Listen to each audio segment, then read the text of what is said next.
Hi, and welcome to Quilt Street. I'm Mary Kate Karr-Petras. And I'm Rhonda Lother. And in this installment of the Teach Me How to Quilt video series, we're going to be talking about sewing machines. Now we know there are a lot of sewing machines out there, various ages and levels of sophistication, computerization. But in this video, we want to talk about the functions that we as quilters find most helpful and that most modern machines are going to have somewhere in there. So whatever you're using, check your owner's manual. Even if you're using some older machines, you might be able to use some of these functions. But today we're going to be talking about this machine. Why don't you tell me a little bit about this machine? Yes, this is the BERNINA. It's an entry model that's available through BERNINA. I really love BERNINA machines. I have sewed with one personally for probably 20 plus years. They last a long time. They sew beautifully. And I've just really had positive experiences with BERNINA machines. This is a nice machine. It really is. For an entry machine, I mean, compared to my very first entry machine that I got, this is a dream. It's so easy to use. It's very intuitive. And it just has so many functions. Yeah. Well, let's start with one here at the bottom. Sure. This is a storage cabinet down here, right? Yes, this just opens up. It has a little area. You can lift this part off. This is a great place to store things such as bobbins, maybe your extra needles, thread, your lint brush, anything small that you might knock off your sewing table or that your cat might knock off the sewing table. Anything like that. This is a great place to put it. It's a great place for safekeeping, and it just shuts very easily. And the reason we're starting here is because as helpful as this is, you find something even more helpful. Yes, whenever I'm sewing, I'm making a quilt, I like to use an extension table, and I'll show you that. This piece just slides off, and we can just snap the extension table on like so. Voila. And I really like this. I like the wider area. Whenever I'm sewing a quilt or joining blocks or rows together, this gives me more surface. It holds the pieces up higher. I just have more surface area, so it's all in my line of vision. Exactly. I can see what I'm doing, and it supports that fabric. Great. Why don't we take a look at the top of the machine? Sure. One feature I love about the BERNINA, it has a lid that just pops open. I think this is great for keeping dust out of these areas, keeps dust off your thread. I really like that. The first thing we're going to do is thread it and thread our bobbin. You want to make sure you're using a high quality thread. Most quilters use 100% cotton, and we'll talk about thread more in depth later. Right. But for now, we're going to put a spool of thread on the spindle. And your machine should come with two tops. One is going to be larger and one is usually smaller for little skinny spools. And we're just going to slide this over the top. That just keeps the thread in place. And the first thing we're going to do is thread the bobbin. I want to make sure the thread is coming over the top. And I like how this has arrows that tells me where to go. For the bobbin, this tells me to loop around this circle. So I just follow the arrow. Go around that little silver part at the top. And on my bobbin, there are little holes at the top. So you're going to pick one of those holes, take the thread, and push it up through the top. It can be a little tricky to see, so just take your time. And in all honesty, you would probably have that right up, I would have this right under my nose normally. There we go. So I've got my thread coming through the top right here.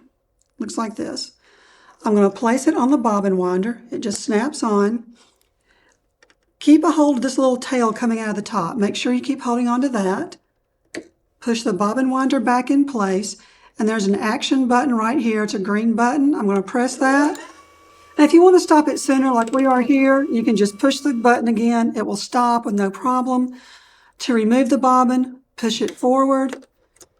And you can just use this there's a little thread cutter right here. It looks like my thread broke right here. But there's a little blade right here. You can just pull it through and it cuts your thread.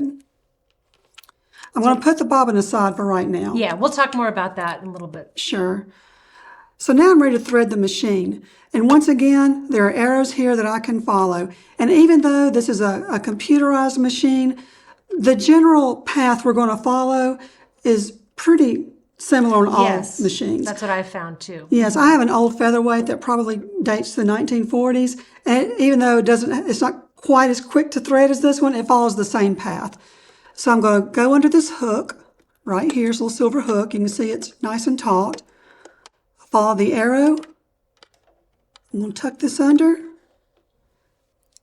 The thread continues down. Again, the arrow indicates I go up again. It goes around, it goes around this hook at the top and then back down again. And once that's done, I'm going to close the lid of the machine. All right. So before we get to threading the needle, let's talk about some of the controls that we see up here along the top of the machine. This is a really beautifully computerized machine with a lot of fun functions, but some of the more basic functions are operated with these buttons that we see. And these are the functions we were talking about that a lot of quilters like to use. So let's talk about them now. Yes. The first one at the top is the needle up and needle down button. A lot of quilters prefer to have the needle in the down position. That's great for when you're pivoting or when you want to change a direction. It kind of holds, with the needle down, it keeps your fabric and everything you need right in place. Right, and let's clarify that it doesn't mean the needle stays down the whole time. It means that when you stop the machine will, no matter where you were in the stitch, the machine is automatically going to come down and stop in that needle down position. Correct. So as you were saying, so you can pick right up where you left off, you can pivot, you can turn your unit, what have you. So it's a great function. It really is. I almost always keep my needle down. And the button right below it is your speed button. The plus, if you switch it over this way, if you slide it toward the plus side, it will allow you to sew faster. And if you push it to the minus side, the slower side, it's setting your max speed. So even if you're pedal to the metal on the foot pedal, which is, you can't see because it's down below the desk here, and that's how she's actually operating the machine, it's going to set a max speed for you, and that can help with just maintaining control. If you're finding you're losing control, you can adjust it there. If you like to speed in your car, you might be you might have a heavy foot on the pedal of your sewing machine. And this kind of just keeps you in check and keeps you from getting out of control. It just kind of, I like it middle of the road. That's usually my general setting, is where it is right here. And so some of the other controls that we have here are... Sure. This top one is the presser foot button. It will raise. You can see when I push this button, it will raise or lower the presser foot. And that's going to be a function you're going to use a lot. Yes, definitely. Very, very, very common. The button below it here has scissors on it, and this means it will just cut your thread. I push this button, and it will cut my thread wherever it is without cutting your fabric. That's important. Yes, exactly. And you don't have to use this function. If your machine doesn't have it, it's not a problem, because almost every machine will have a thread cutter over here to the side. So you can just take your thread, pull it through. There's a little tiny blade in there, and it just cuts your thread for you. So this is just a little optional fun tool you can use. And the last one right below it is the back stitch. It shows a reverse arrow. And as long as you're holding that button down, you will sew backwards. You might want to take a back stitch at the beginning and ending of your quilt rows, or perhaps on your binding. As long as you hold that button down, your machine will sew backwards a few stitches. That might vary depending on the machine and true. how that works. So again, check your manual. But it is, again, one of those helpful functions to have to lock those stitches in. Yes. All right, now let's talk about how to thread the needle. Sure. Many modern machines, such as this one, have an automatic threading feature, which I love because my eyesight is not what it used to be. Usually it's a little device you push down, and your sewing manual, or if it's computerized, even your machine will show you on the screen how to do that. It's usually a very simple function of going down and around, and then when you raise the feature, the needle is threaded for you. Of course, you don't have to use that. You can always just take your thread and go front to back through the needle hole like you normally would. Right. It's certainly an optional feature. And what about changing the needle? How do you get the needle in and out? Sure. You have a little knob right here that simply twists. You want to hold on to the needle. As you twist this little knob, the needle comes loose. And as you're holding the needle, you'll be able to feel if there's a flat part. That's the part that goes to the back. The rounded portion will go to the front. When you get ready to insert a needle, make sure that flat part is to the back. And again, you find that hole. It's usually pretty easy to find. Do that, and just tighten that screw again. And as soon as it's nice and tight, it's done. There's your needle. Great. And moving down a little bit more, we have feet on the presser foot has feet that come with it. Yes, your machine will come with basic feet. The one we have on the machine right now is called a patchwork foot. It's called that because as long as you sew using this foot as a guide, it will give you the perfect 1/4 inch seam allowance you're looking for. So let's talk about the feed dogs now. Yes, I'm going to raise this up. The feed dogs are the teeth right here. They're a little sharp, just like dog's teeth, and they're what pull your fabric through as you sew. Yeah, they move in conjunction with the machine to kind of lift, raise it up, and then they sink back down again and move back and forth like that. They're very correct. Keep your speed for you. And they sit in the stitch plate. The silver part is your stitch plate, and you'll see there's markings on it of different measurements, such as 5/8 of an inch for most garment sewers. There's different measurements on this plate. Most of which quilters are going to ignore. True. That's why we use a patchwork foot for our 1/4 inch seam.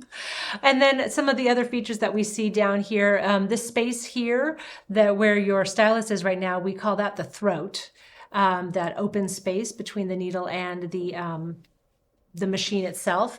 There's a light that's embedded up in there. Yes. And if your lighting is Insufficient, thank you. You can usually buy a little LED lights or something that you can augment your machine with. Yes. So let's take a look at the bobbin again. Now let's go back to the bobbin and talk about what the bobbin is for. Sure. On some machines, such as this one, your bobbin case is going to be on top right here.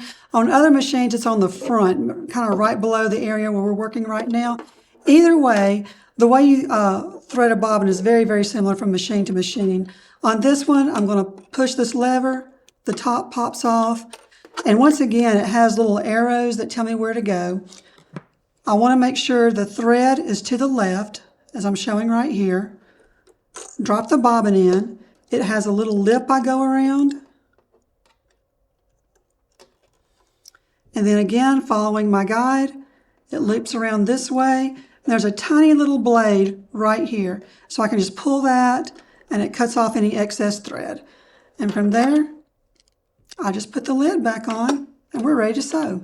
Now, the bobbin is important because unlike when you're sewing by hand, where you just have one needle and one thread, with a machine we need the needle, the thread that comes through the needle, but we need that bobbin thread because that catches on the bottom. Correct. Right? Yes. They work in conjunction. So the bobbin is very important. You don't want to forget the bobbin. You want to give it some love and some attention. So absolutely. All right. Well, now that you have your machine hopefully set up and you're getting familiarized with it, come back, check in with us in our next video where we're going to be talking about the other tools and notions that you need in order to make a quilt. See you next time.